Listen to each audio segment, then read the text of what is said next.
আদম সন্তানকে সম্মান দিয়েছেন কে? আল্লাহ। ওয়ালাকাদ কাররামনা বনি আদম, আমি আদম সন্তানকে সম্মান দিয়েছি, মর্যাদা দিয়েছি। ওয়া হামালনাহুম ফিল বাররি ওয়াল বাহর,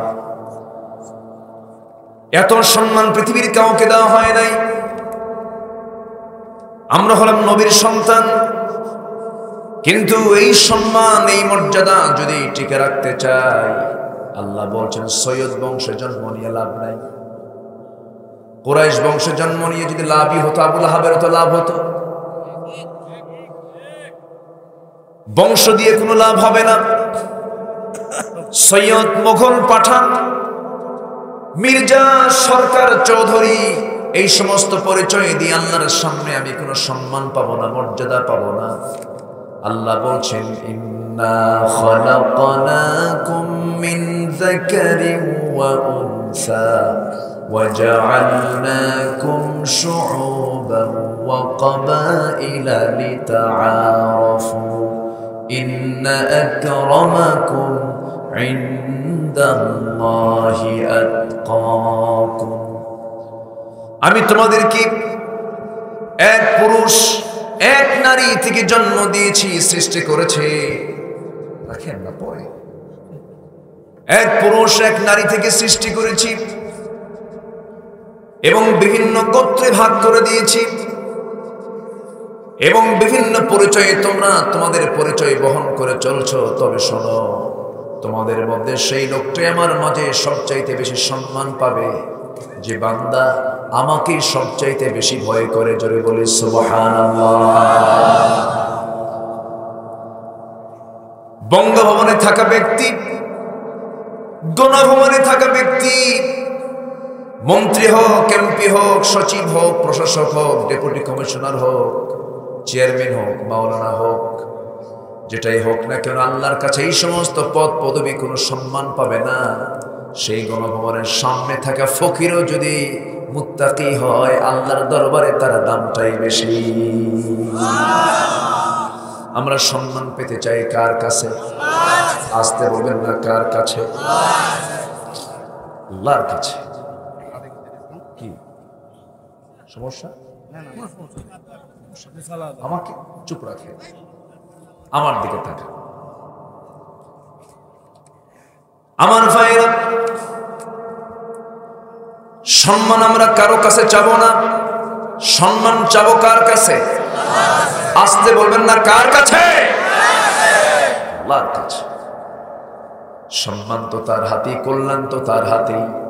আল্লাহ বলছেন ওয়া তুইজ্জু মান তাশাউ ওয়া তুযিল্লু মান তাশাউ বিয়াদিকাল খায়রি ইন্নাকা আলা কুল্লি শাইইন কাদির। জোরে বলুন আল্লাহু আকবার।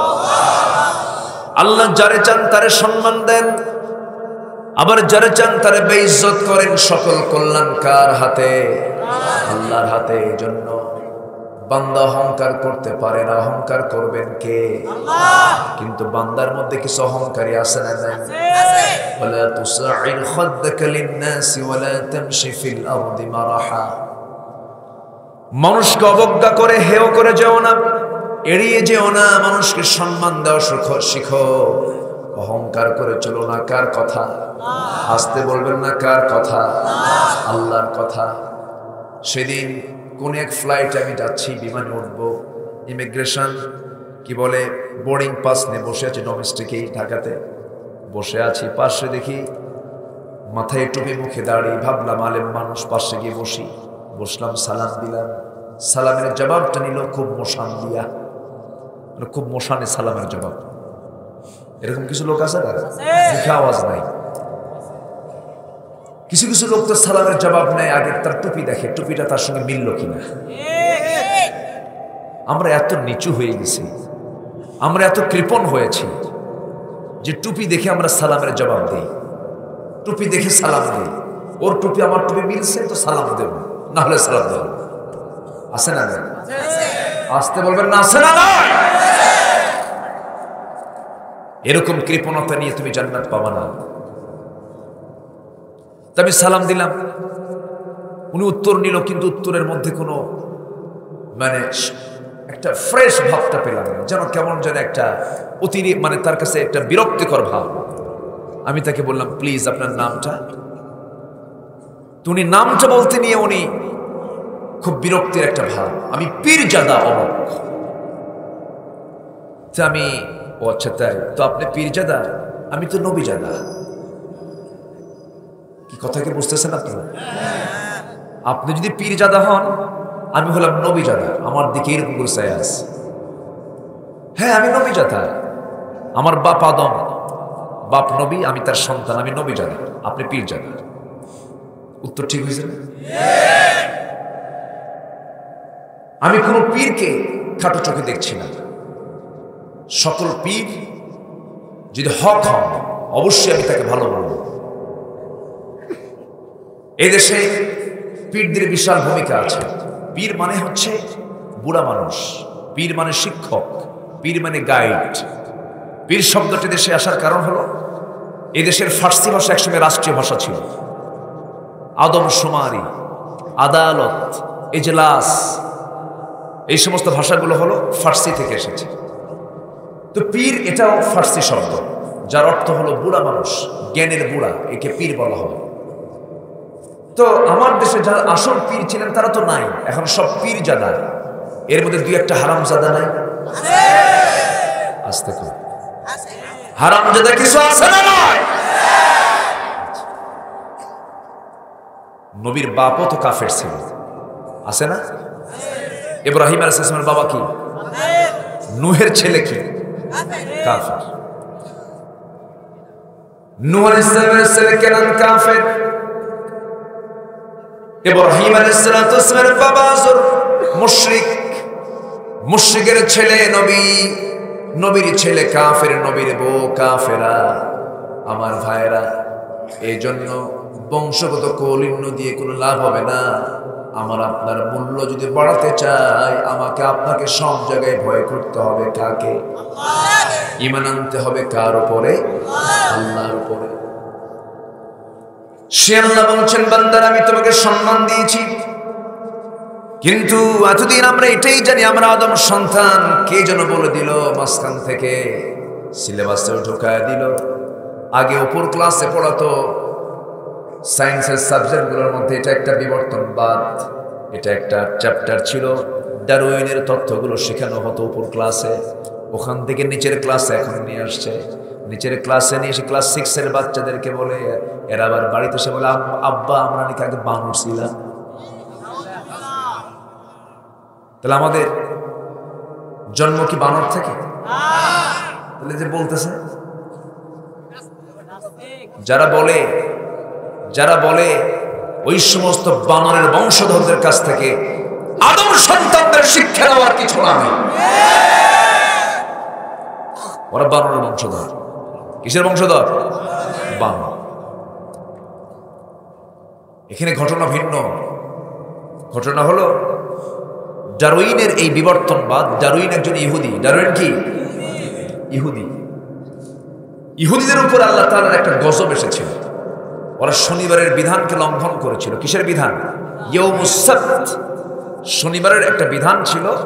সে বিধানকে তারা লঙ্ঘন করার কারণে আল্লাহ তাআলা কতিপয় কিছু লোককে আল্লাহ তাআলা তাদের চেহারা বিকৃত করে বানর বানায় দিয়েছেন। এটা পানিশমেন্ট, এটা গজব, এটা শাস্তি। কোরআনে আছে না? নেই? আল্লাহ রাব্বুল আলামিন বলেন, وَلَقَدْ عَلِمْتُمُ الَّذِينَ اعْتَدَوْا مِنْكُمْ فِي السَّبْتِ فَقُلْنَا لَهُمْ كُونُوا قِرَدَةً خَاسِئِينَ। ওরা যখন শনিবারের বিধানকে লঙ্ঘন করল, আল্লাহ তাদেরকে নিকৃষ্ট লাঞ্ছিত করে তাদেরকে বানরে রূপ দিয়ে দিলেন। কয়েকদিন পর তাদের মৃত্যু হয়ে গেল, তারা মারা গেল। ডারউইন মনে মনে চিন্তা করলো, এত বড় গজবের এই তোকমা শুধু ইহুদি জাত কেন নেবে? এই যে বানর তথ্যটা গোটা মানবতার মধ্যে ঢুকাইয়া দিয়ে বলি সবাই বানর ছিল। বুঝলেন? ষড়যন্ত্র। এটা কি বলেন? ষড়যন্ত্র। ব্যাখ্যায় আবার ডারউইন বলতেছে, ডারউইন তার তফসিরে বলতেছে, ডারউইন কি তার তফসিরে বলতেছে, তার ব্যাখ্যায় বলতেছে যে মানুষ আগে বানর ছিল, বানর থেকে মানুষ কেমনে হলো, কেমন করে হলো? সে গাছের ডালে ডালে চলতে চলতে হঠাৎ করে ওই ডালে ডালে চলতে চলতে লেজটার সাথে ডালের ঘষা খায়া লেজটা পড়ে যায়, এই মানুষ মানুষ হয়ে গেছে। আচ্ছা, এটা কি সুস্থ লোকের প্রলাপ না মদ খাওয়া লোকের? বলেন, এটা কি মদ খাওয়া ছাড়া কি এই ব্যাখ্যা আসতে পারে? আজকে এগুলো বাচ্চাদের শেখাতে হবে কেন? বাচ্চাদের জন্য দুনিয়ার কিতাব আগে দরকার না, বরকতি কিতাব আগে দরকার। আসমান কোথাকার কিতাব? আসমানি কিতাব। কোরআন কোথাকার কিতাব? আসমানি কিতাব। কোরআনটা আসমানি কিতাব, এটাকে ফলো করতে হবে। তিনটা কাজ করলে কোনো লস হবে না। একটু কান লাগাবেন, মূল আলোচনার দিকে চলে যাচ্ছি। ব্যবসায় আমরা লস চাই না লাভ চাই?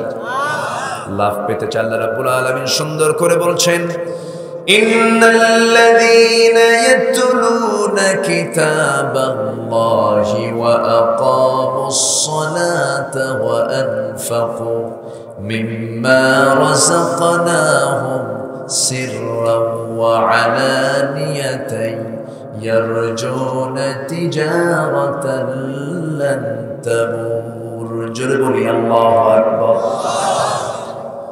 আল্লাহ তাআলা বলছেন, ইন্না নিশ্চয়, আল্লাযীনা যারা, ইয়াতলুনা যারা তেলাওয়াত করবে কিতাব আল্লাহ, আল্লাহর কিতাবকে যারা তেলাওয়াত করবে। নাম্বার 1, আমরা তেলাওয়াত করব কার কিতাব? আসতে বলবেন না, কার কিতাব? এক সময় না সব সময়? সব সময় আমাদের তেলাওয়াত থাকা উচিত। সবাই বলি আলহামদুলিল্লাহি রাব্বিল আলামিন। সবাই বলুন আলহামদুলিল্লাহি রাব্বিল আলামিন আর রহমানির রহিম মালিকি ইয়াউমিদ্দিন ইয়্যাকা না'বুদু ওয়া ইয়্যাকা নাস্তাঈন ইহদিনাস সিরাতাল মুস্তাকিম সিরাতাল লাযীনা আন'আমতা আলাইহিম গায়রিল মাগদুবি আলাইহিম ওয়ালাদ-দাল্লিন। জোরে বলুন, আরো জোরে বলুন আমিন। এই সূরাটা এমন একটা সূরার নাম, পৃথিবীর যত রোগ আছে, পৃথিবীর যত অসুখ আছে, পৃথিবীর যত সমস্যা আছে, সব সমস্যাগুলো সামনে রেখে সূরা ফাতিহা পড়ে আপনি নিজের বুকে দম দিবেন, দেহে দম দিবেন, পানিতে ফুঁ দিয়ে পানি পান করবেন। সমস্ত বিপদ, সমস্ত আপদ থেকে, সমস্ত অসুস্থতা থেকে আল্লাহ তাআলা আপনাকে নাজাত দিয়ে দিবে। জোরে বলি সুবহানাল্লাহ। আমার ভাইয়েরা, বদনজর থেকে বাঁচার জন্য কত কি করে। বদনজর থেকে বাঁচার জন্য দেখবেন ছোট্ট ছোট্ট বাচ্চা জন্ম নেওয়ার পরপরই কপালে কি লাগায়? কালি দিয়ে দেয়। কি থেকে বাঁচার জন্য? বদনজর থেকে বাঁচার জন্য। জমির ফলন যেন নষ্ট না হয়, জমির ফলনের মাঝখানে কি দেয়? কাকতারুয়া দেয় না? দেয় না? কাকতারুয়া দিয়ে দেয়। বদনজর থেকে বাঁচার জন্য ট্রাক যেন অ্যাক্সিডেন্ট না হয়, ট্রাকের পিছনে ঝুলায় রাখে ছেঁড়া জুতা। কি জুতা? ছেঁড়া জুতা। আমার ভাইয়েরা, এগুলো কিচ্ছু লাগবে না। আল্লাহ তাআলা বলছেন, বান্দা কোরআন তেলাওয়াত করো, তোমার কোনো লস হবে না। পৃথিবীর যত জাদু টোনা বদনজর যা কিছু আছে সব থেকে আমি আল্লাহ তোমাকে নাজাত দিয়ে দেব। তোমাকে 2টা সূরা পড়তে হবে, 5টা আয়াত, 6টা আয়াত, ফালাক আর নাস। জোরে বলে সুবহানাল্লাহ। আমার নবী পর্যন্ত জাদু আক্রান্ত হয়েছিলেন। নবীজির মাথার লম্বা চুল নিয়ে তারা কি করেছিল? 11টা গিড়া দিয়া, গিট্ট দিয়া পাহাড়ের পাদদেশে পাথরের উপরে চাপা দিয়ে রেখেছিল। জাদু করেছিল রাসূলকে। রাসূল যেটাই বলেন সেটাই ভুলে যান। সুখে সুখে তিনি স্বাস্থ্যহীন হয়ে পড়ছিলেন। কয়েক মাস আমার নবীজির চরম কষ্ট হচ্ছিল। আল্লাহর পক্ষ থেকে ফালাক নাস নাজিল হলো। সবাই বলুন কুল আউযু বিরাব্বিল ফালাক মিন শাররি মা খালাক ওয়া মিন শাররি গাসিকিন ইযা ওয়াকাব। করে ভয় পায়। এই যে সিচুয়েশন গুলো হয়, যে ঘরে আল্লাহর কালাম তেলাওয়াত থাকবে, এগুলো থাকবে না, শুধু ফালাক আর নাস পড়বেন, সূরা ফাতিহা পড়ে দম দিবেন, সব ঠিক হয়ে যাবে। হুজুরদের কাছে আপনি নিয়ে যান, হুজুররা আস্তে আস্তে কয় সালাকি করে। কি করে? সালাকি করে। জোরে বললে কি হয়? জোরে বলা উচিত, কিন্তু আস্তে আস্তে এই জন্য বলে কারণ হুজুর যেটা বলে আপনিও সেটা পারেন। আলহামদুলিল্লাহ, এই জন্য আস্তে আস্তে বলে। সব সূরা ফাতিহা, সব সূরা ফালাক নাস। যদি কোনো বান্দা শর্ট সময়ে গোটা 30 পারা কোরআন তেলাওয়াতের সওয়াব যদি পেতে চায়, সূরা ইখলাস হলো গোটা কোরআনের 3 ভাগের 1 ভাগ। যদি কোনো বান্দা সূরা ইখলাস প্রত্যেক রাতে শোয়ার পূর্বে যদি 3 বার পড়তে পারে, আল্লাহ তাআলা তাকে গোটা কোরআন খতমের সমান সওয়াব তার আমলনামায় দিয়ে দেন। ইন্নাল্লাযীনা ইয়াতলুনা কিতাবাল্লাহ। আমল করার দরকার আছে না নাই? এখন আমল কি দিয়া করে? কি দিয়া বলেন? মোবাইল দিয়া সারাক্ষণ গুতায়। সারাক্ষণ কি করে? গুতায়। সারাক্ষণ ডিভাইস নিয়ে বসে থাকি। আমার কাছে মাঝে মাঝে মনে হয় যারা অতিরিক্ত ফেসবুক চালায়, এই সামাজিক যোগাযোগে যারা বেশি ব্যস্ত থাকে, অনলাইনে যারা বেশি ব্যস্ত, আমি তাদেরকে প্রতিবন্ধী মনে করি। প্রতিবন্ধী বোঝেন তো? দেখবেন যখন দেখে এমন মনোযোগ দিয়ে থাকে, যখন ডাকবেন শহীদ ভাই, আমি কি ভুল বলতেছি? যেন সে একটা প্রতিবন্ধী মানুষের মতো হয়ে গেল। না না, ইমানদার কখনো এই সমস্ত বাজে সময়ে কখনো ব্যয় করবে না। সবচেয়ে তার জীবনের প্রথম কাজ হবে কার চিঠি পড়া। এটা কার চিঠি বলে? এই ব্যবসায় কোনো লস, এই ব্যবসায় কোনো লস নাই। আমার ভাইয়েরা, এমনও নারী আমার দেশে আছে, এমনও নারী ঘরে, বাংলার ঘরে আছে, তবে কমে যাচ্ছে, যারা প্রত্যেকদিন কোরআন তেলাওয়াত করতে করতে সারা জীবন রেগুলার কোরআন তেলাওয়াত করতে করতে কোরআনটা মুখস্থ হয়ে গেছে। জোরে করে সুবহানাল্লাহ। কিন্তু আজকে সেই তেলাওয়াতের প্রচলন কমে গেছে। বাচ্চারা কোরআন পড়তে চায় না। বাচ্চাদেরকে ফরকানি মাদ্রাসায় না দিয়া সকালবেলা কেজি স্কুলে পাঠায় দেয়। কেজি স্কুলের যে বইয়ের পরিমাণ, এতগুলো বই ব্যাগের মধ্যে নেয়, ব্যাগের যে ওজন বাচ্চার ওজনের চাইতে ডাবল। সেরের ওজন বেশি না কেজির ওজন বেশি? কিসের ওজন বেশি? কেজির ওজন বেশি। কিচ্ছু দেওয়ার দরকার নাই, কোনো কেজিতে যাওয়ার দরকার নাই, কোনো সেরে যাওয়ার দরকার নাই। আপনার সন্তানকে চোখ বন্ধ করে কোরআনটা শেখায় দেন। আপনার সন্তানের সিনায় কোরআন ঢুকায় দিবেন। আল্লাহ তাআলা এই কোরআন দিয়ে আপনার সন্তানকে সিকিউরিটি দিয়ে দিবেন। জোরে বলে সুবহানাল্লাহ, জোরে বলে সুবহানাল্লাহ। এখন মুরব্বীরা হয়তো চিন্তা করতেছেন, বাবাজি আপনি তো বলতেছেন কোরআন তেলাওয়াত করলে লস নেই, আমরা তো পারি না, আমরা বুড়া হয়ে গেছি, বয়স হয়ে গেছে, মুখে আসে না বাবা। এরকম করে অনেক চাচাকে যখন বলা হয়, চাচা এরকম করে উত্তর দেন, বাবা মুখে আসে না। আমার মুরব্বী বাবাজি, এরা একটু মন খারাপ করা যাবে না, কিন্তু এই মুরব্বী বাবা, যে বাবা মুখে তিনি কোরআন শরীফের তেলাওয়াত আনতে পারতেছেন না, যখন তাকে বলা হয় চাচা আপনার যে তাহেরপুর পৌরসভার সামনে 3 শতক জমি আছে, ওই জমির দাগ নাম্বারটা কত? 93। এটা মনে আছে না নাই? আজ থেকে এটা মনে আছে না নাই? আচ্ছা, যখন ওই চাচা জসকোটের বারান্দা দিয়ে ঘরে সপ্তাহে 2 দিন 3 দিন কষ্ট করে রাজশাহীর কোর্টে চলে যায়,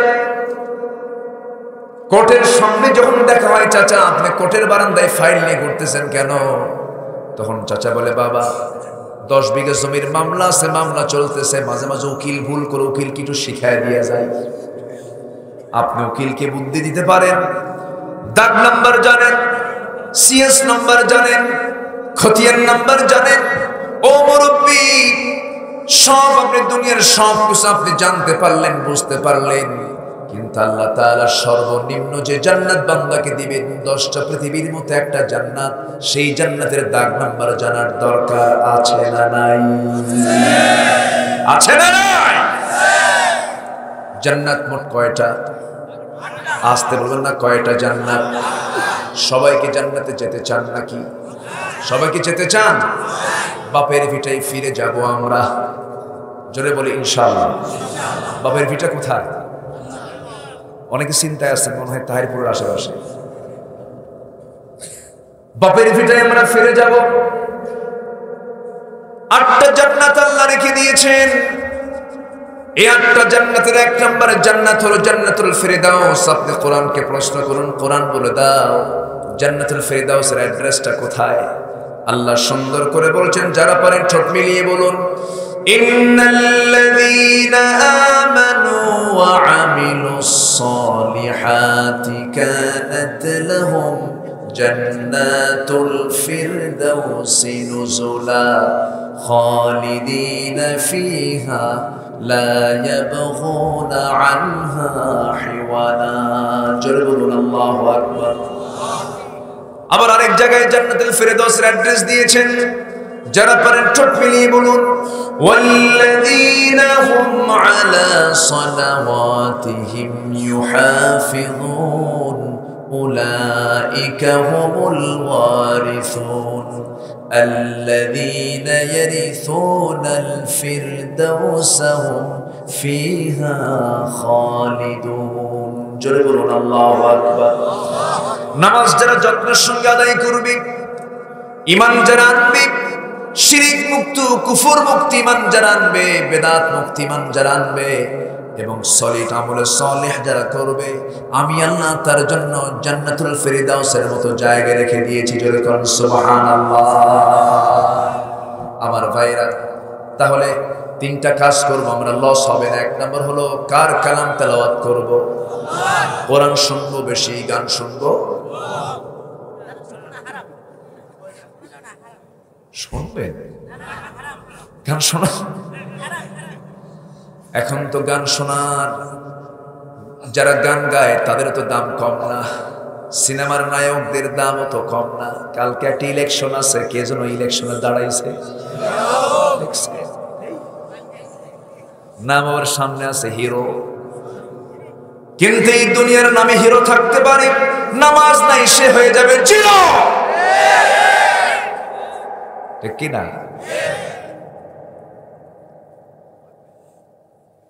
কি কব, ওর নাম নিয়ে আসলাম যে কেন, কি যে কেমনে আসলো আল্লাহ জানে। আজকে দেখি বলতেছে, আমি 2টা জায়গায় দাঁড়িয়েছি, 2টা আসনে, সামনে জাতি চাইলে 3 আসনেই দাঁড়াবে। দেখছেন কয় ঠিক? যখন মূর্খ ক্ষমতার চেয়ারে বসবে, ভাববেন এটা আলামতের, কিয়ামতের আলামত। ঠিক কি না?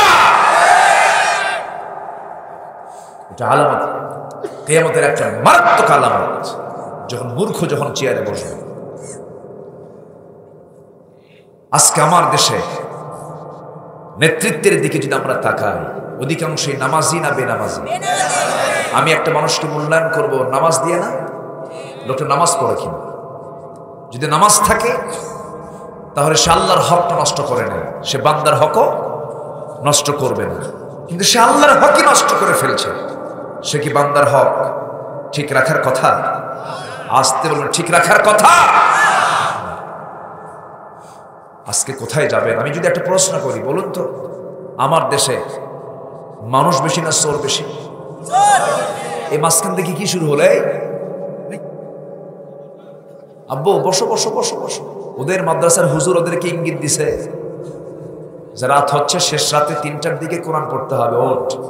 আমি বুঝতেছি তো, এটাই হচ্ছে চেইন অফ কমান্ড। মাদ্রাসার শিক্ষক ছাত্ররা শিক্ষককে সম্মান করে, আর ভার্সিটিতে যাবেন মাঝে মাঝে ছাত্ররা শিক্ষককে পিটায় কয় স্যার সোজা হয়, ঠিক কি না? মাঝে মাঝে আবার 2 হাত 2 পা ধইরা পুকুরে ফেলেও দেয়। রাজশাহীতে কিন্তু ঘটনা। ভাবতেছেন হুজুর সব খবর জানে না? সব খবর তো রাখে। চিন্তা করেন, 2টা আসনে দাঁড়াইছে, আবার বলে যে জনগণ চাইলে আরেকটা আসনে দাঁড়াবে। যদি বলা হয় তোর নাম ভালো করে লেখ, আল্লাহ জানে, পারতেও পারে, তো শিখে নিয়েছে মনে হয়, কিন্তু নামাজ তো নাই। দিন তো নাই। উলঙ্গপনা, বেহায়াপনা যাদের চরিত্র, অশ্লীলতা, বেহায়াপনা যাদের চরিত্র, তাদের কাছ থেকে জাতির মুসলমানের শিক্ষা নেওয়ার কিছু আছে? আসতে বলবেন না আছে?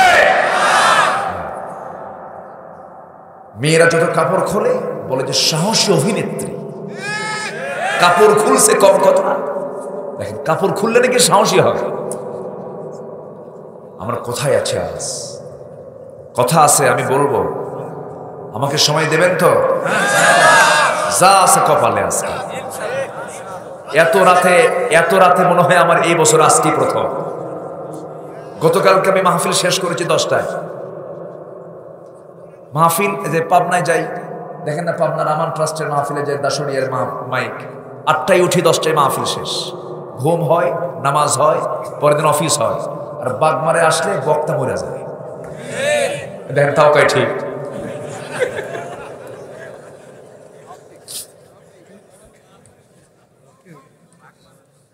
আপনারা খুব সাহসী মানুষ, বলি আলহামদুলিল্লাহ, জোরে বলি আলহামদুলিল্লাহ। আমরা মানুষ হতে পারিনি তো এখনো। কোথায় মানুষ হলাম? এই থামেন, ওটা তো আলাদা। মানুষ যদি হতাম, বান্দার হক কি নষ্ট হতো? এই দেশে সম্পত্তির কোনো অভাব নাই, সম্পদের কোনো অভাব নাই। কিন্তু কি করছি আমরা? এদেশের যারা, কি বলবো, জাতির শ্রেষ্ঠ সন্তান হলো ফ্রিডম ফাইটার, মুক্তিযোদ্ধারা। মুক্তিযোদ্ধা জাতির শ্রেষ্ঠ সন্তান, তারা দেশের জন্য রক্ত দিয়েছেন, জীবন দিয়েছেন। মুক্তিযোদ্ধার একটা ভাতা আছে, 2000 মুক্তিযোদ্ধা ভাতা নিয়েছে, যাদের জন্ম হলো, যাদের বয়স হলো 52 বছর। যুদ্ধ হয়েছে 52 বছর।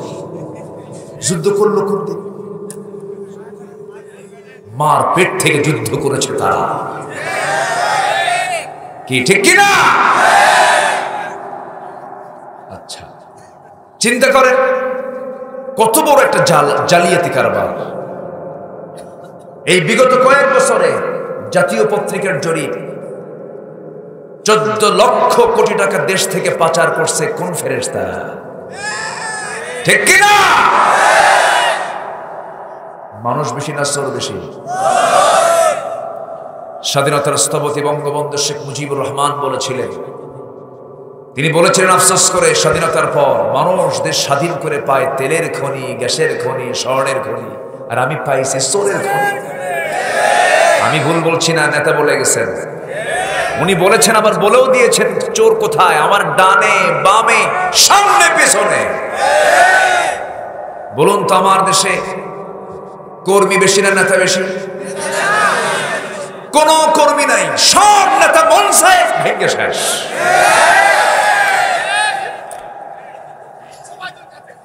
ঠিক কিনা? কিন্তু আপনি মসজিদে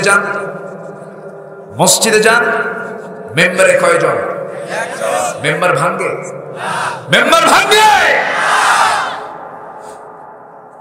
নেতৃত্ব শিখতে হবে নামাজ থেকে। ঠিক কিনা?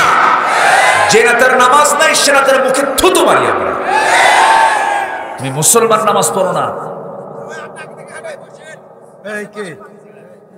বসো। ক্যামেরা যে কি খাইলো, বসো। দেখেন না কি মোশান নিচ্ছে, দেখেন। মানে ও ভাবতেছে হুজুর আপনাকে না দেখুক, আমারে দেখুক। বসেন, জনগণের পালস বুঝতে হবে।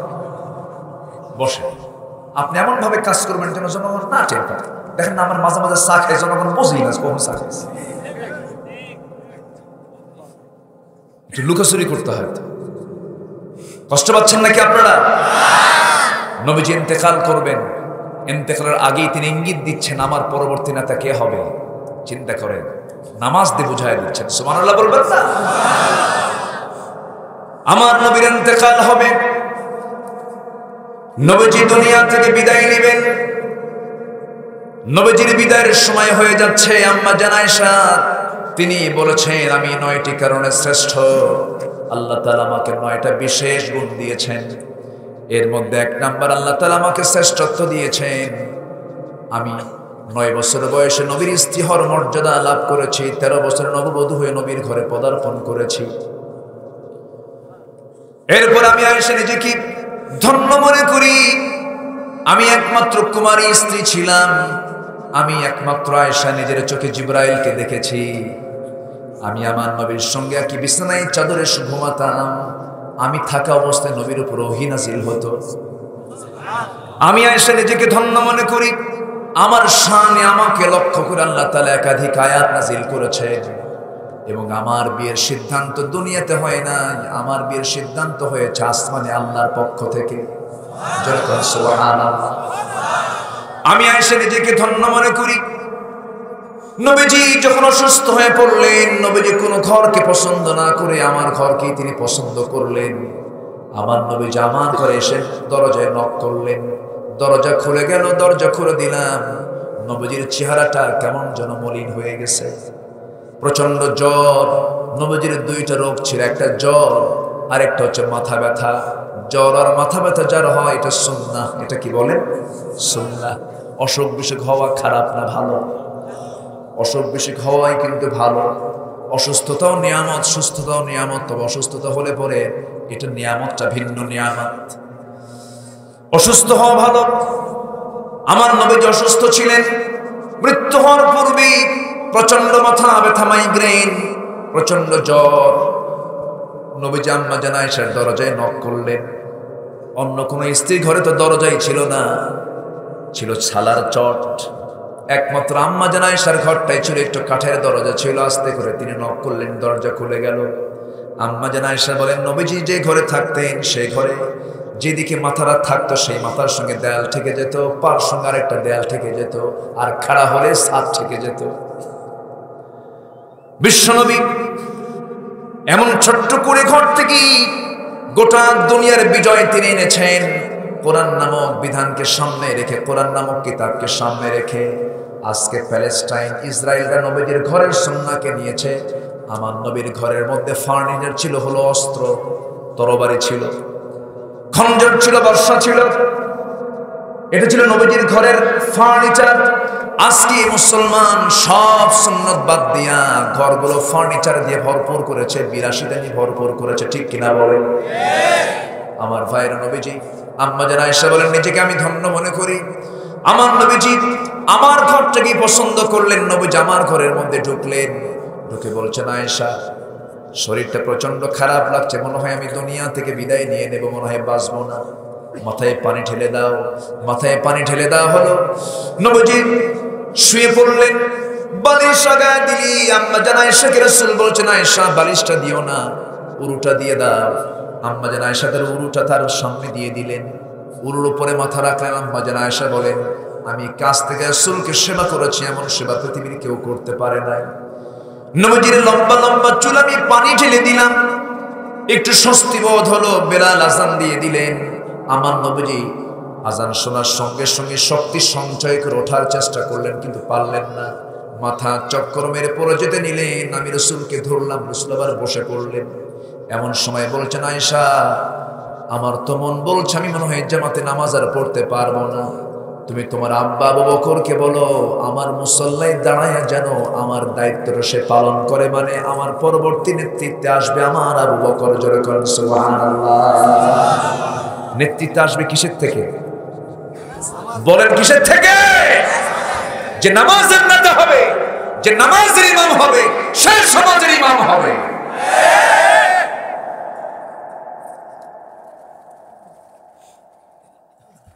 আমার নবীজি এরপরে বলেছেন, আয়েশা আমার সাহাবীরা নামাজ শুরু করেছে, আমাকে নামাজের দৃশ্য দেখতে হবে, তুমি আমাকে ধরো।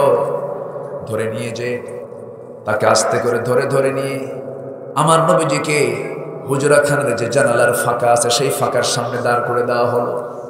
আম্মা জান আয়েশা তাকে ধরে আছেন শক্ত করে। সাহাবীরা নামাজ শুরু করছেন। আমার নবীর মুসাল্লায় সাইয়েদনা আবু বকর সিদ্দিক রাদিয়াল্লাহু তাআলা আনহু যখন দাঁড়িয়েছেন, সাহাবীরা হাওমাও করে কান্নায় ভেঙে পড়ছেন। আহারে নবীর পিছনে বুঝি আমাদের নামাজ আর পড়া হবে না। সাহাবীরা কান্নায় ভেঙে পড়ছেন। সাইয়েদনা আবু বকর সিদ্দিক রাদিয়াল্লাহু তাআলা আনহু তিনি নামাজ শুরু করে দিয়েছেন। সাহাবীরা কাঁদে, তারা তেলাওয়াত শুনে শুনে কাঁদতেছেন। নবীজি সাহাবীদের রুকু সিজদাগুলো দেখছেন, তিনিও কাঁদতেছেন। আম্মা জান আয়েশা বলছেন, ইয়া রাসূলুল্লাহ, সাহাবীরা তো নামাজ পড়ে, আপনি কান্না করেন কেন? এটা তো আনন্দের বিষয়, আপনি কেন কাঁদেন ইয়া রাসূলুল্লাহ? আমার নবীজি বলছেন, আয়েশা, মানুষের কান্না হলো দু প্রকার, একটা হলো চরম আনন্দের কান্না, আরেকটা হলো চরম দুঃখের কান্না। আজকে যে আমার চোখের পানি দেখছো আয়েশা, এটা আমার দুঃখের কান্না না, এটা আমার চরম আনন্দের কান্না। এই যে সাহাবীরা আজকে কাতারে কাতারে নামাজ পড়তেছে, এই নামাজ আজকে রাষ্ট্রীয় পর্যায়ে কায়েম হয়ে গেছে। এই রাষ্ট্রে মদ নাই, এই রাষ্ট্রে সুদ নাই, এই রাষ্ট্রে জেনা নাই, এই রাষ্ট্রে জুয়ার কারবার নাই, এই রাষ্ট্রে খুন নাই। একটা নারী একাকিনী নিঃসঙ্গিনী একাকী চলবে, কেউ তার দিকে তাকাচ্ছে না। এই যে সুন্দর পরিবেশ তৈরি হয়েছে এই নামাজ কায়েমের জন্য, তায়েফের মানুষ আমাকে মেরে মেরে ক্ষত বিক্ষত করে দিয়েছে। এই নামাজ কায়েমের জন্য মক্কার মানুষগুলো আমাকে থাপ্পড় মেরে রক্তাক্ত করে দিয়েছে। এই নামাজ কায়েমের জন্য ইয়াসার পরিবারকে শহীদ করে দুনিয়া থেকে বিদায় করে দিয়েছে। এই নামাজ কায়েমের জন্য আমি আমার অনেক সাহাবীকে হারিয়েছি, বদরে 14 জন হারিয়েছি, উহুদে 70 জন হারিয়েছি। এই নামাজ কায়েমের জন্য উহুদের ময়দানে আমার সামনের দুটো দাঁত ভেঙে পড়ে গেছে, দেখো না আয়েশা, আমার মুখের দাঁতটা নাই। খন্দকের প্রান্তরে পরীক্ষা খনন করতে গিয়ে আমার কোমরটা কুঁজো হয়ে গেছে আয়েশা, এখন পর্যন্ত কোমরটা সোজা হয় নাই। যেই নামাজ কায়েমের জন্য আমার কোমর চলে গেছে, আমার দাঁত চলে গেছে, আমার সাহাবী শহীদ হয়েছে, এত কষ্ট ত্যাগের বিনিময়ে আজকে নামাজ কায়েম হয়েছে। এই চরম আনন্দে আমি কেঁদে ফেলে দিয়েছি। এবার আম্মা জান আয়েশা তার মুখে সেই চোখের পানিগুলো মুছে দিয়ে দিয়ে রাসূল কাছ থেকে সেখান থেকে ধরে আবার শোয়ায় দিলেন। শোয়ায় দিয়ে বলছেন, ইয়া রাসূলুল্লাহ, আপনার কি বলতে চান বলুন। রাসূল বলছেন, আয়েশা রে, মুখটা কেমন যেন দুর্গন্ধ মনে হচ্ছে, একটা মেসওয়াক এনে দাও তো। একটা মেসওয়াক তিনি আনবেন, কেমনি উরুতে রাসূল শুয়ে আছেন। বড় ভাই আব্দুর রহমানকে ডাক দিলেন, হাদিসটা আম্মা জান আয়েশার বর্ণিত হাদিস। বড় ভাইকে ডাক দিলেন, মেসওয়াক এনে দেওয়া হলো। সেই মেসওয়াকের আগাটা শক্ত বিধায় আম্মা জান আয়েশা নিজেই সেই মেসওয়াকটা চাবায় চাবায় নরম করে দিয়া আমার নবীর হাতে যখন উঠায় দিলেন, নবীজি মুস্কি একখান হাসি মেরে মেসওয়াক শুরু না করে মেসওয়াকের আগায় লেগে থাকা থুতুটা চুষে চুষে পান করছেন আর মুস্কি মুস্কি হাসতেছেন। বলছেন, আয়েশা, মৃত্যুর পূর্ব আমি তোমাকে আনন্দ দেওয়ার চেষ্টা করলাম।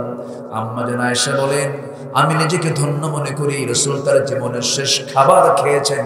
আমি আয়েশা আমার মুখের লালা, আমার মুখের থুতু খেয়ে রাসূল দুনিয়া থেকে বিদায় নিয়েছেন। আমার নবীজি দুনিয়া থেকে বিদায় নেবেন। বিদায় নেওয়ার আগ মুহূর্তে বলছেন, আয়েশা, দেখো তো আমার কলেজার টুকরা ফাতিমা কই। এই কথা বলতে ফাতিমার সামনে এসে দাঁড়ালেন। নবীজি তার চেহারার দিকে তাকায়, নবীজি কাঁদেন, মেয়ে ফাতিমাও কান্দে। রাসূল বলছেন, ফাতিমা কেঁদো না, তুমি আমার কাছে চলে আসো। কানের মধ্যে মুখ ঢোকায় বলছেন, ও ফাতিমা, আমিও মরবো, তুমি আমার পরপরই মারা যাবা। মৃত্যুর সংবাদ শোনা মাত্রই মানুষ কান্দে, ভয় পায়, কিন্তু ফাতিমা চরম আনন্দ পেয়ে বাবার এই সংবাদ শুনে তিনি চলে গেলেন। এবার রাসূল মৃত্যুর জন্য প্রিপারেশন নিচ্ছেন। আম্মা জান আয়েশা বলেন, রাসূল এবার বলছেন, আয়েশা, আমার বুঝি মৃত্যুর সময়টা ঘনিয়ে এসেছে, আমি তোমাকে একটা লাস্ট মেসেজ দিয়ে দিচ্ছি। আমার উম্মতদেরকে জানিয়ে দেবে, আমার উম্মতরা যেন কখনো 5 ওয়াক্ত নামাজ না ছেড়ে দেয়। এই 5 ওয়াক্ত নামাজ কোন দল আপনি করতে যান, কোন নেতৃত্ব আপনি মানতে যান, যে নবীর শেষ সেন্টেন্স ছিল নামাজ। একজন কাফির একজন মুমিনের পার্থক্য হলো নামাজ। কিয়ামতের দিন প্রথম প্রশ্ন হবে নামাজ। জাহান্নামের মধ্যে সবচেয়ে বেশি শাস্তি হবে নামাজের কারণে। যেই নেতা, যে ব্যক্তি আপনাকে নামাজের কথা বলে না, যেই নেতা নামাজের ধারা ধারে না, সেই জায়গায় যাওয়া যাবে। কষ্ট হচ্ছে নাকি? হুজুর কি বিপদে পড়লাম মাহফিল আয়েশা, এরকম মনে হচ্ছে নাকি? আমরা তো ঠকে গেছি, জীবনে বহু ঠকছি আমরা। 52 বছর হলো দেশ স্বাধীন হলো, কি পেলাম? পাইছি অনেক, পাবো না কেন? অবশ্যই পেয়েছি। আল্লাহ তাআলা আমাদেরকে অনেক নিয়ামত দিয়েছেন। কিন্তু দেখেন, এই পুঠিয়া বাজার থেকে বাসে উঠবেন, রাজশাহী যাবেন, মোবাইলে পকেটে আপনি মোবাইল রেখে দিয়েছেন, টেনশন আছে না নাই? কিসের টেনশন বলেন? কিসের? চোরের। মসজিদে যাবেন আপনি আগে না জুতা আগে? হঠাৎ করে জুতাটা পিছনে রাখছেন, সামনে জায়গা পান নাই, জুতা থোয়ার জায়গা নেই, পিছনে রাখছেন। সেজদা দেওয়ার সময় তসবিহ আগে না জুতার টেনশন আগে? জুতা আছে তো, জুতার টেনশনে তসবিহ ভুল হয়ে গেল, মসজিদে জুতার টেনশন, গাড়িতে উঠলে মোবাইলের টেনশন, তারপরে হচ্ছে আপনার পকেট মানি, আপনার টেনশন টাকা থাকবে কিনা, সে কখন যেন তুলে নেয়। এরপরে রাস্তায় আপনি চলবেন, ডাকাতি হয় কিনা, এই যে সিচুয়েশন গুলো, আমরা কি ভালো আছি নাকি? আস্তে কয়, আস্তে কয়, আস্তে কয়। আমার ভাইয়েরা, গত বছর এরকম বড় স্টেজ আমি চিড়াগাঁয়ে মাহফিল ছিল, বেশ কিছুক্ষণ কথা বলে মোনাজাত করে সবাইকে নিয়ে মাহফিল শেষ করে বিদায় নেব। আমি যাওয়ার সময় দেখি আমার জুতা নাই। কি নাই? জুতা নাই। দেখছেন, আমারটাই নাই হয়ে গেছে। কেমন হয়ে যাচ্ছি? কেন বললাম মানুষ বেশি না চোর বেশি? আরো কিছু কারণ আছে। বাবা মারা গেছেন, এক যুগ হলো, ভাই ধানগুলো জমিগুলো আবাদগুলো করে করে নিজেই নিয়ে চলে যায়, বোনকে বুঝায় দেয় না। এমন ভাই বুঝে রাজশাহী জেলায় নাই? আছে? হ্যাঁ,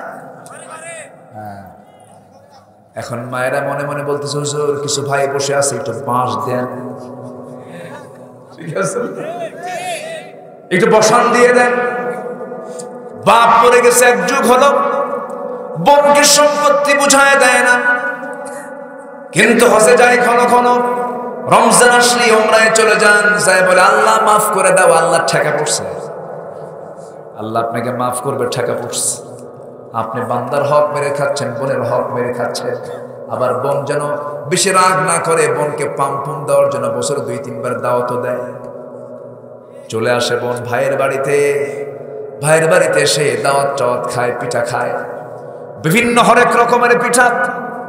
সবকিছু পর্ব শেষ করে যখন যাওয়ার সময় হয়, বোনটাকে পাশে ভাইটা ডাক দিয়ে নিয়ে আস্তে আস্তে করে বলে, বোন শোনো, একটা কথা তোমাকে শোনাই কি, অংশ নিলে কিন্তু ধ্বংস হয়।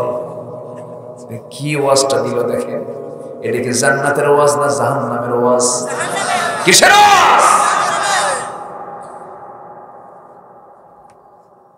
আপনি 12 বছর ধরে বোনের সম্পত্তিতে ধান লাগালেন, সেই ধান গোলা ভরায় ফেললেন। যে ধানটা আপনি তুলেছেন, এটা কি হালাল না হারাম? আসতে বলেন, হালাল না হারাম? হারাম। অনেক বাপ আছে মেয়েদেরকে ঠকায়, আছে না নাই বলেন? মেয়েকে ঠকায়। অনেক বাপ আছে দেয় না। মেয়েটাকে বিয়ে দেওয়ার পর মেয়েটাকে ওই যে সালাম দিয়ে বিদায় করলো, আর মনেই থাকে না মেয়ের কথা। কিন্তু আমার নবীজি ছেলের কথা বেশি বলেছেন না মেয়ের কথা বেশি বলেছেন? রাসূল বলেছেন, বাজার করবা মেয়ে দিয়ে শুরু করবা, মেয়েরা বরকতের বেশি হয়। রাসূল মেয়েদেরকে আগে দিতে পছন্দ করতেন, নবীজি মেয়েদেরকে পছন্দ করতেন। নবীজি নিজেও বলেছেন, যার ঘরে 3টা মেয়ে, তার জন্য 3টা পৃথক জান্নাত। জোরে বলেন সুবহানাল্লাহ। আমার নবীজির কয়টা মেয়ে ছিল? আসতে বলবেন না, কয়টা মেয়ে ছিল? কিন্তু আজকের সমাজে মেয়ে হলে খুশি না বেজার? আসতে কোন খুশি না বেজার? মেয়ে হয়েছে মনে হয় বাড়িতে মানুষ মরছে, আলহামদুলিল্লাহ কবে, এখন কয় ইন্নালিল্লাহ। মানুষ জন্ম নিলে বলতো আলহামদুলিল্লাহ, আলহামদুলিল্লাহর কোনো কথা নাই। সন্তান যদি মেয়ে হয়ে যায়, কি যেন মন খারাপ, মিষ্টি নাই, কিছু নাই। আর যার পেট থেকে মেয়ে সন্তানটা হয়েছে, তারে মনে করে এটা একটা মানে কি অলক্ষী। হ্যাঁ, ওর পচা পেট, ওর পেট ভালো না, খালি মেয়ে বাচ্চা হয়। মেয়েকে গালমন্দ করা হয় না, না, কখনো গালমন্দ করা হবে না। পৃথিবীর শ্রেষ্ঠ পেট ছিল আম্মা জান খাদিজার পেট। 4-4টা মেয়ে, জোরে কোন সুবহানাল্লাহ। কয়টা মেয়ে বলে? সে মেয়েগুলো কি? রুকাইয়া, জাইনাব, কুলসুম, ফাতিমা। 4টা মেয়ে, 4টা মেয়ে জান্নাত। জোরে কোন সুবহানাল্লাহ। নবীজি মেয়েদেরকে খুব পছন্দ করতেন, বিশেষ করে সবচেয়ে বেশি আদর করতেন কাকে? কাকে বলেন? ফাতিমাকে। রাসূল ফাতিমাকে বিয়ে দিয়েছেন ধনীর সাথে না গরিবের সাথে? কুলসুমকে বিয়ে দিয়েছেন কার সাথে? ধনীর সাথে। কার সাথে? ধনীর সাথে। কিন্তু এরকম দুনিয়ার এরকম ধনী না। এই ধনী ওসমান এসে রাসূলকে বলতেন মাঝে মাঝে, হুজুর আমার টাকা বেশি হয়ে যাচ্ছে, একটু দোয়া করেন যেন কমে। যেন কি কমে। এরকম ধনী কি পৃথিবীতে কেউ কয়? আমি তো পাই নাই কোনোদিন যে কোনো ধনী এসে বললো হুজুর টাকা পয়সা বেশি হচ্ছে, একটু দোয়া করেন যেন কমে যায়। এরকম দোয়া কেউ চায়? কিন্তু ওসমান রাদিয়াল্লাহু তাআলা আনহু ওই রকম ধনী ছিলেন না। আল্লাহ তাআলা তাকে সম্পদ দিয়েছেন, কিন্তু সম্পদের কোনো তার প্রাউড ছিল না, অহংকার ছিল না। নবীজি একজন মেয়েকে তার হাতে দিয়েছেন, কুলসুমকে তার হাতে দিয়েছেন, কিন্তু সবচেয়ে আদরের মেয়ে ফাতিমাকে বিয়ে দিবেন। মক্কার ধনী ধনী ছেলেরা, মক্কার ধনী ধনী কি বলে মদিনার সেই ধনী ধনী বড় বড় খেজুর বাগানের মালিক, মিলিয়নার বিলিয়নার, এই সমস্ত সাহাবী নবীর সামনে এসে বলছেন, ইয়া রাসূলুল্লাহ মেয়েটাকে আপনি বিয়ে দিবেন, আমরা বিয়ে করতে প্রস্তুত আছি। রাসূল বললেন নট এলাও হবে না, নট এলাও হবে না।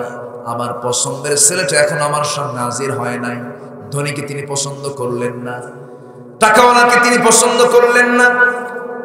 আমার নবীজি প্রাধান্য দিলেন কাকে? দেখেন সবার প্রস্তাব দেওয়া শেষ হয়ে গেছে, আমার নবীর কাছে সবার শেষে এসেছেন একজন প্রার্থী, তার নাম আলী। নবীর সামনে দাঁড়িয়ে সালাম দিয়ে চুপ করে বসে আছেন। রাসূল বলছেন, আলী কি যেন বলতে চাও বলো। হুজুর কি যে বলবো নিজেও জানি না।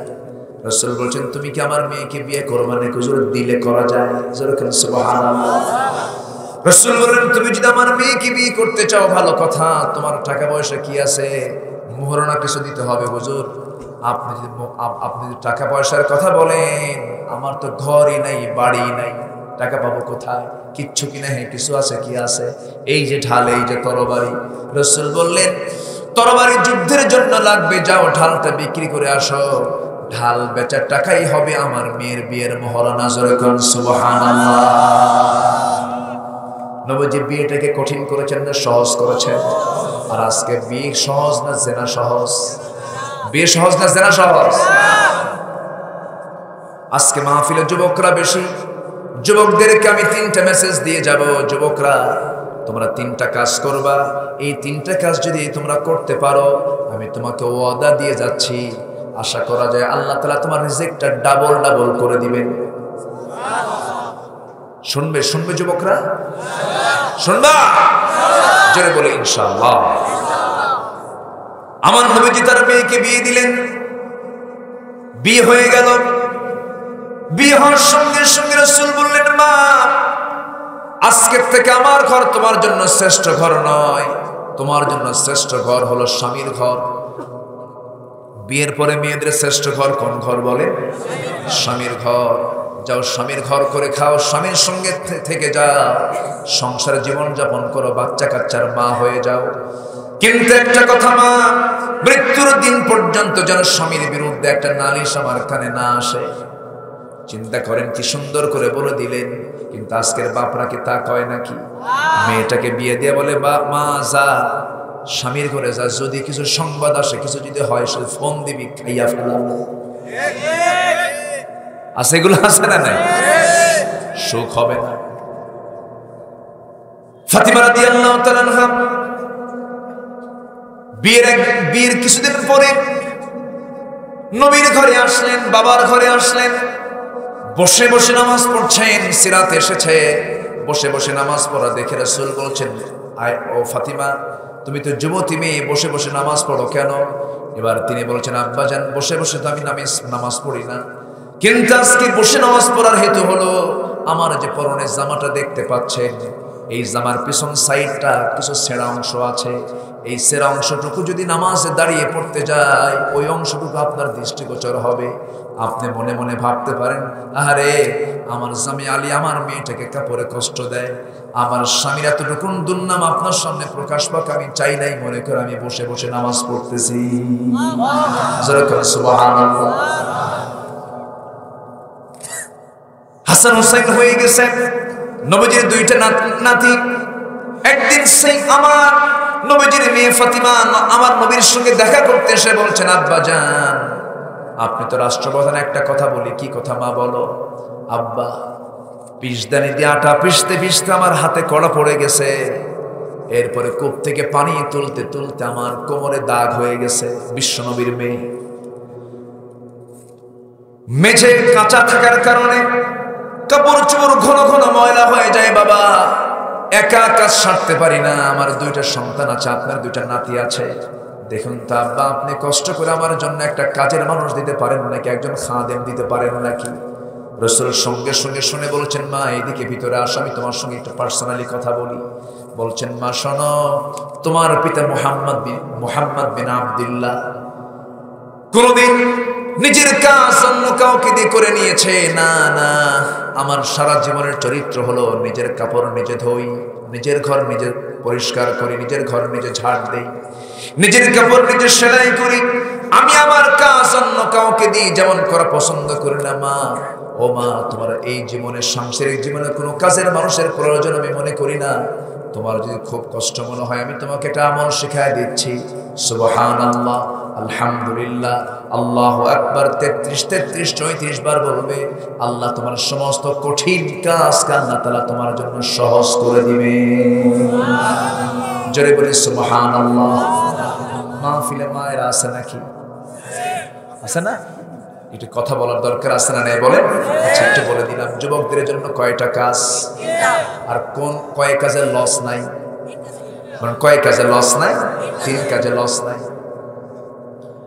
আমার ভাইরা, একটা আমরা শিখে নিয়েছি, আল্লাহর কালাম যারা তেলাওয়াত করবে, মুখে তেলাওয়াত করবে, নামাজে তেলাওয়াত করবে, জিকিরে তেলাওয়াত করবে, যখন বসে বসে থাকবে আল্লাহর কালামগুলো জিকির করবে।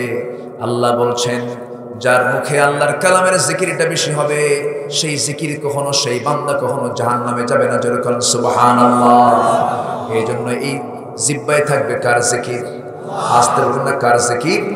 আল্লাহ তাআলা সুন্দর করে বলেছেন, উযকুরুল্লাহা যিকরান কাসীরা ওয়াসাব্বিহুহু বুকরাতাও ওয়া আসীলা। জোরে বলুন আল্লাহু আকবার। আল্লাহর পবিত্রতা ঘোষণা করো, আল্লাহর জিকির করো।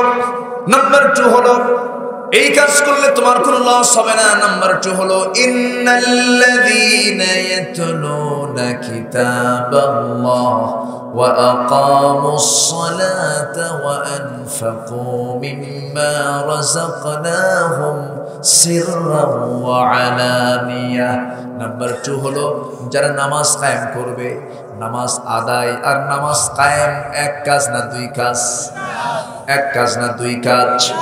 এটার মধ্যেই কিন্তু চরম একটা বিষয় আছে, একটু কান লাগাবেন, সবাই মনোযোগ দিয়ে শুনবেন। নামাজ আদায়ের ব্যাপারে আমেরিকার জো বাইডেন, ইংল্যান্ডের ঋষি সুনাক, ভারতের দামোদর দাস নরেন্দ্র মোদী, রাশিয়ার ভ্লাদিমির পুতিন, এই যে বড় বড় পরাশক্তি, সব বিধর্মী অন্য ধর্মের মানুষ, সেই দেশেও যদি যে বলেন আমার জন্য মসজিদ বানাও, মসজিদ বানায় দেবে, নামাজ পড়বো, নামাজ পড়ো, কোনো বাধা নাই। কিন্তু আপনি যখন ওদের দেশে গিয়েও যখন বলবেন আমি নামাজ শুধু পড়বো না, নামাজ কায়েমের সংগ্রাম করব, তখন আপনার নাম হয়ে যাবে জঙ্গি। কি হবে? তখন আপনি হয়ে যাবেন মৌলবাদী, কট্টরপন্থী, রক্ষণশীল। বহু খেতাব আপনাকে দিয়ে দিবে। নামাজ আদায় করতে কোনো সমস্যা নাই, কিন্তু নামাজ কায়েমের সমস্যা। কারণ নামাজ কায়েম হয়ে গেলে সেই সমাজে সুদ থাকবে না, সেই সমাজে মদ থাকবে না, সেই সমাজে জেনা থাকবে না, সেই সমাজে জুয়ার কারবার থাকবে না। আমার বন্ধুগণ, এই সমস্ত মদ, জেনা, সুদ, এই সমস্ত কাজগুলো মুসলিম সমাজের কাজ না, আবু জেহেলের সমাজের কাজ। কোন সমাজের কাজ? আবু জেহেলের সমাজের কাজ। এটা কিন্তু আজকে মুসলিম সমাজে আছে না নাই? এই মুসলিম সমাজে কেন আছি? এই মুসলিম সমাজে হয়তো আপনি বলতে পারেন নামাজ আদায়ের পরিবেশ আছে, মসজিদ থেকে আজান আসে, মুসল্লিরা চলে যায় মসজিদে, ভালো কথা। কিন্তু নামাজটা যদি আজকে কায়েম থাকতো, নামাজের পরিমাণ কমতো না বাড়তো? নামাজের পরিমাণ কমতো না বাড়তো? যা এখন আছে 5% আর 95%। 5% নামাজ পড়ে, 95% নামাজ পড়ে না। আর নামাজ কায়েম হলে 95% নামাজ পড়তে বাধ্য, হয়তো কিছু বাদ পড়ে যেত। ঠিক কিনা বলেন? জাহান্নাম থেকে তো বাঁচার চেষ্টা করতে হবে। জাহান্নাম থেকে নিয়ে আমাকে বাঁচতেই হবে, সমাজ থেকে অন্যায় দূর করার জন্য আমাকে চেষ্টাও করতে হবে। আল্লাহ তাআলা বলছেন তিনটা কাজ করো, এই ব্যবসায় কোনো লস নাই। নামাজ কায়েমের সংগ্রাম করো। মুনাফিকরা নামাজ পড়তে পারে, কিন্তু মুনাফিকরা কখনো নামাজ কায়েম করতে পারে না। মুনাফিকরা নবীর পিছনে নামাজ পড়েছে, আবু জেহেলের নেতৃত্ব মেনেছে। কি আমার কথা কি বুঝতেছেন আপনারা? নামাজ পড়েছে কার পিছনে? নবীর পিছনে। আর নেতা মেনেছে আবু জেহেলকে। আজকের সমাজেও কিছু লোক আছেন নামাজ পড়ে ইমামের পেছনে নেতৃত্ব মনে হলো বেনামাজি আছে না নয়? এটা কি ইমানদারের চরিত্র, মুনাফিকের চরিত্র? মুনাফিকের চরিত্র। আলোচনা চলুক, আলোচনা চলুক। হুজুর মরুক।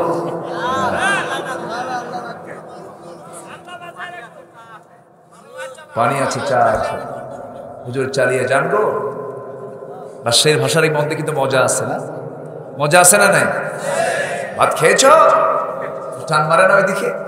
এইদিকে টান মারে না তো, এইদিকে এটা নাই। এদিকের ভাষার মধ্যে আলাদা, আবার নাটোরের দিকের কিছু সংমিশ্রণ আছে, নাটোর নলডাঙ্গা পাশাপাশি। কিন্তু রাজশাহীর ওই দিকে আবার ওরা তালিবুস্সা বলতে পারে না, আসসালামু আলাইকুম। ঠিক আছে না? আগে শালায়ের পরে দুলাভাই। জি, তবে হ্যাঁ, বাংলার শুদ্ধতা কিন্তু তারাই লালন করছে, নদী আশেপাশে তো এই জন্য। তবে নোয়াখালীর ভাষা আরো ভালো। পানিকে হানি বলে, পানিকে হানি বলে। আল্লাহ পাক হয় না, আল্লাহ ফাক। তাদের ভাষা তাদের কাছে আবার ভালো। মায়ের ভাষা তো, মায়ের ভাষা ওর চাইতে প্রিয় ভাষা হয়? আমার দেশের হাজারো ভাষা মজাই আলাদা। আলহামদুলিল্লাহ বলে। সিলেটে ক হয় না, সব খ।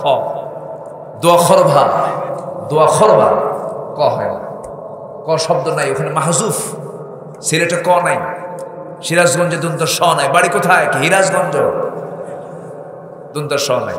রংপুরের দেশে রং নাই, বাড়ি কোথায়? অংপুর, র নাই।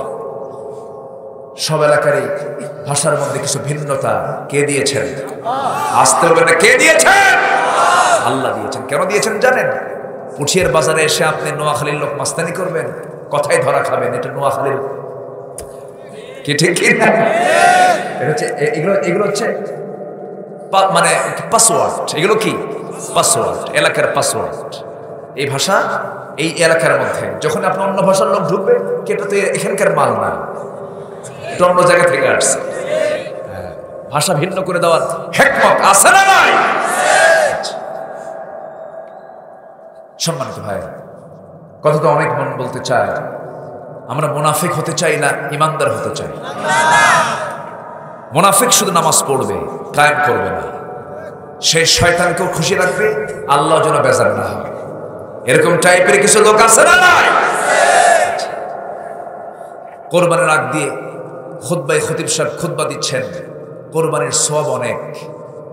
আল্লাহ তাআলা কোরবানি যদি কবুল করেন, প্রচুর সওয়াব আল্লাহ পাক তার আমলনামায় দিবেন। এরকম সওয়াবের ওয়াজটা শুই না চোর ভাবতেছে সামনে কোরবানি, এত বড় সওয়াব থেকে বঞ্চিত হবে। ঠিক হয়? সে যেমন করে হোক কোরবানি দেবে। সে করছে কি? রাতের বেলা চুরি করতে গেছে, চুরি করে গরু আনতেছে। ফজরের আগ দিয়ে মসজিদের সামনে দিয়ে যখন যায়, ইমাম সাহেব দেখে ফেলছে এই সময় গরু নিয়ে আসে কে, আটকায় ফেলছে। এত রাতে তুমি গরু নিয়ে আসতেছো? হুজুর, পেঁয়াজ তো আপনি লাগাই দিয়েছেন। কোরবানির উপর আপনি যে তাৎপর্যের যে ওয়াজটা করছেন, এত বড় সওয়াবের কাজকে বাদ দেওয়া যায়? টাকা তো নাই, চুরি করে আনতেছে।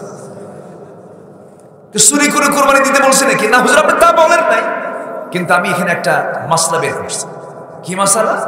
ফয়সালা হলো যে কোরবানির যে সওয়াব, এত বিশাল সওয়াব, আর চুরি করার গুনাহ, দুইটা প্লাস মাইনাস। মাঝখান দিয়ে কোরবানি দিয়ে গোশত খাওয়া তো বোনাস হবে। এই বোনাস টাইপের কিছু লোক আছে না? খালি খোঁজে এই সুবহানাল্লাহ বললে কত গুণ সওয়াব, তারপরে আলহামদুলিল্লাহ কত বললে কত গুণ সওয়াব। ওইদিকে সুদের মহাজন হয়ে বসে আছে। আছে না নয়? নামের আগে আলহাজ না লিখলে মন খারাপ। আলহাজ না লিখলে বলে যে 4.5 লাখ টাকা খরচ করে হজ করে আসছে, হাজি কর। পোস্টারে যদি নামের আগে যদি আলহাজ না লেখা হয়, বলে যে প্রয়োজনে পোস্টারের টাকা দেব, চেঞ্জ করে আবার আলহাজ লেখ। আছে না নয়? সুদ যে খাওয়া লেখো বিশিষ্ট সুদখোর, এটা তো লেখো না। লেখে এরকম লেখে যে মাহফিলের সম্মানিত প্রধান অতিথি বিশিষ্ট সুদখোর, লেখে। সুদ খাও কেন? আমার দেশে সুদ খায় কারা? এই কি সুদখোর আছে না নাই? সুদখোরের নামের আগে মোহাম্মদ আছে না নাই? সুদ খাওয়া যাবে? এই সময় কেউ উঠেন না, উঠলি ভাববো ওটাই সুদ খায়, বসে থাকেন। আমি গোড়ায় হাত দিচ্ছি আজকে, গোড়ায়। বোনের হক মেরে খাওয়া লোক আছে না নাই? গোড়ায় কিন্তু হাত দিচ্ছে, অনেকে কিন্তু টের পাচ্ছেন, হুজুর দিয়ে দিল। সুদের কারবার করা যাবে না, সুদের ধারা ধারা যাবে না। আর এই সমস্ত কাজ তারাই করে যাদের মধ্যে কোনো দয়া মায়া নাই, ঠিক কিনা? সুদের সর্বনিম্ন গুনাহ হলো নিজের মার সঙ্গে জিনা করা। জোরে বলি নাউজুবিল্লাহ। জুলুম করা যাবে না, প্রতিবেশীর প্রতি খেয়াল রাখতে হবে, হক নষ্ট করা যাবে না। শুধু নামাজ পড়লেই সব কাজ হয়ে যায় তা নয়, তবে নামাজ কায়েম হয়ে গেলে সমাজ থেকে অন্যায়গুলো এমনি এমনি দূর হয়ে যাবে। কারণ যে সমাজে নামাজ কায়েম হবে সেই সমাজে সুদের কোনো কারবার চলতে দেওয়া যাবে না। ধরে নিয়ে যাবে, তাকে কট করে নিয়ে চলে যাবে। কোন মেয়ে হিজাব ছাড়া নিকাব ছাড়া বাইরে বের হতে পারবে না, বাইরে বের হলেই তার জন্য জরিমানা হয়ে যাবে। আমার ভাইরা, আল্লাহ তাআলা সুন্দর করে হুকুমগুলো দিয়ে দিয়েছেন।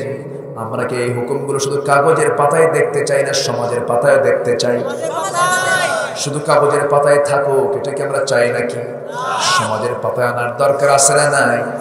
সমাজের পাতায় আনার জন্য কিয়ামতের দিনের কাজ করতে গিয়ে যদি জান যায় মাল যায় সবাইকে দিতে রাজি আছেন? সবাইকে দিতে রাজি আছেন? রাজি আছেন কারা কারা? হাত উঁচু করে দেখান।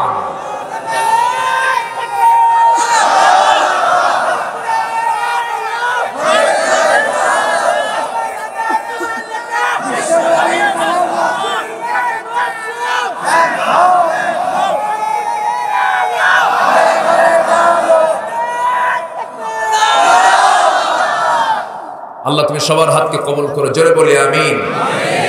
আমার দেশের কিছু আলেম বহু ইলম জানে, বহু জ্ঞান রাখে তারা, কিন্তু কিছু আলেম তারা আল্লাহর জমিনে দিন কায়েমের সংগ্রাম করতে হবে এটা বোঝে না। আছে না নাই? খালি বলে এটা হারাম ওটা হারাম, আছে না? আছে না নাই? আমাদের এখন ফরজ নামাজের পরে মোনাজাত হবে কি হবে না? বিতের নামাজ 1 রাকাত 3 রাকাত, এরপরে কি বলে তারাবির নামাজ 8 রাকাত না 20 রাকাত, তারপরে সূরা ফাতিহার পরে আমিন আসতে বলো না জোরে বলা। এই সমস্ত ফতোয়া নিয়ে বিতর্ক করার সময় এখন নয়। এখন সময় হলো সমাজ থেকে সমস্ত শিরক বিদআত উৎখাত করে সমস্ত আইনকে সরিয়ে দিয়ে কার আইন প্রতিষ্ঠা করা। এই পথ কুসুমাস্তীর্ণ নয়, এই পথটা হলো কাটা বাঁধা কোরবানি দিয়ে সামনে সব সাজানো গোছানো, ঠিক কিনা বলেন?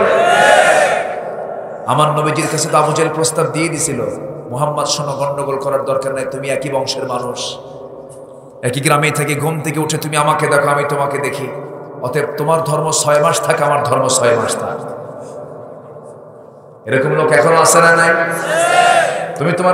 তুমি আমার লাত মানত ওসাকে বৈধতা দিয়ে দাও, আমি তোমার আল্লাহকে বৈধতা দিয়ে দিই। দেখেন মানে ও মানে এজেন্ট নিয়ে বসে আছে।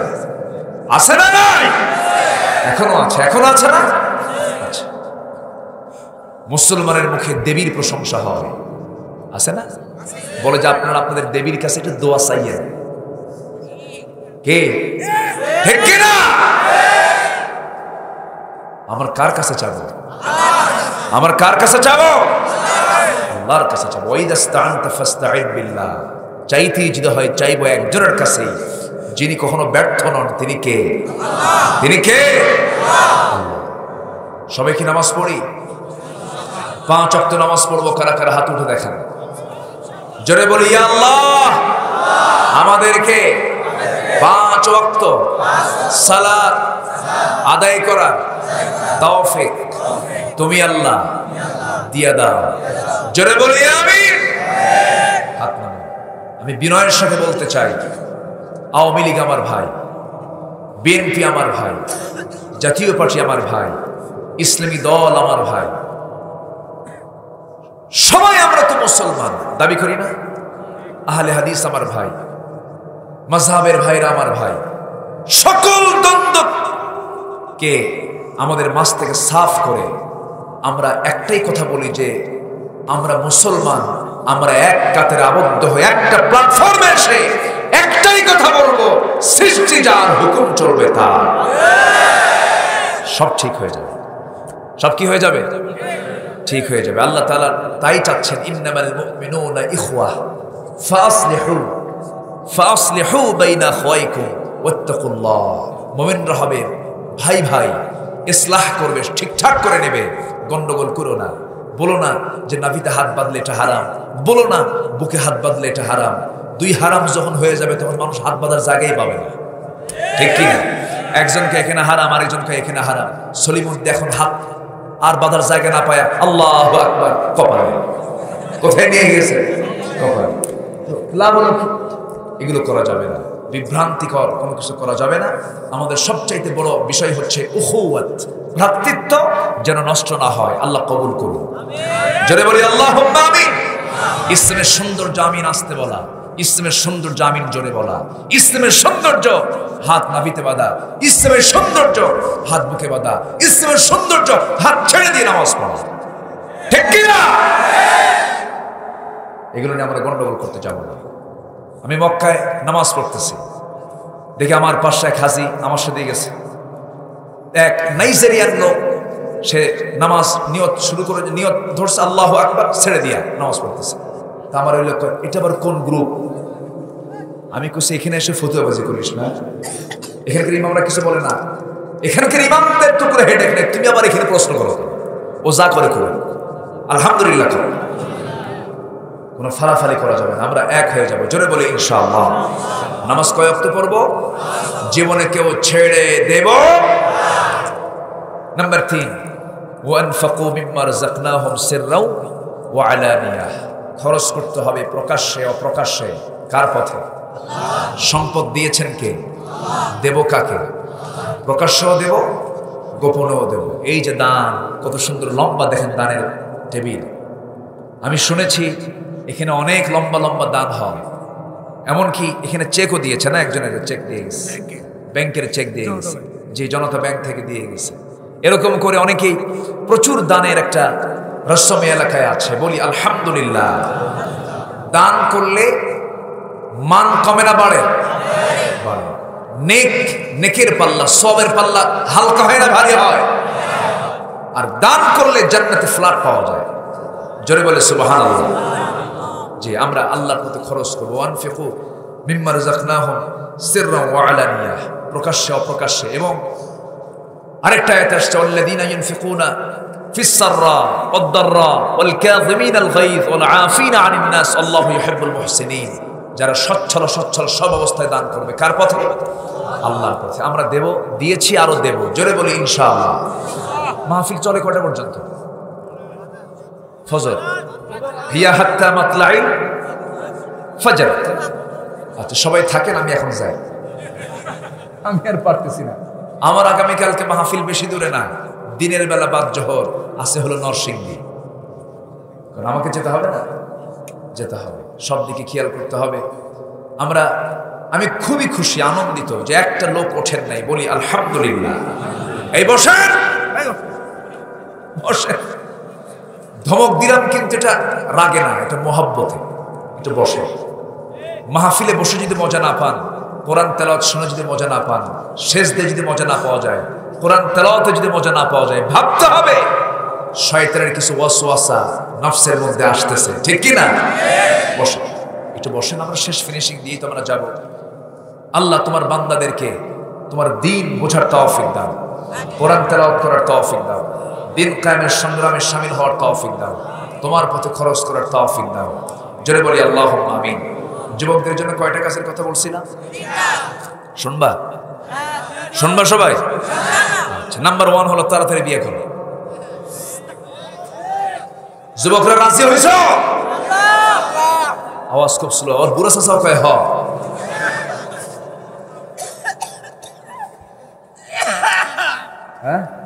বিয়ে করার দরকার আছে না নাই? বিয়ে করার জন্য কে বলেছেন? কে বলেছেন? কোন নারীকে? ওয়ানকিহুল আয়ামা, সেই নারীকে বিয়ে করো যার স্বামী নাই। এখনকার ছেলেরা কি করে জানেন? যার স্বামী আছে ওখানে যে বুঝে আছে না নাই? এই যে আসছে তো আমার কাছে, এই বিষয়ে আসছে, এ ওঠেকে ধরেন তো। এই যে বলতেছে পরকীয়া প্রেম সম্পর্কে জানতে চাই। পরকীয়া নাকি আবার প্রেমও হয়।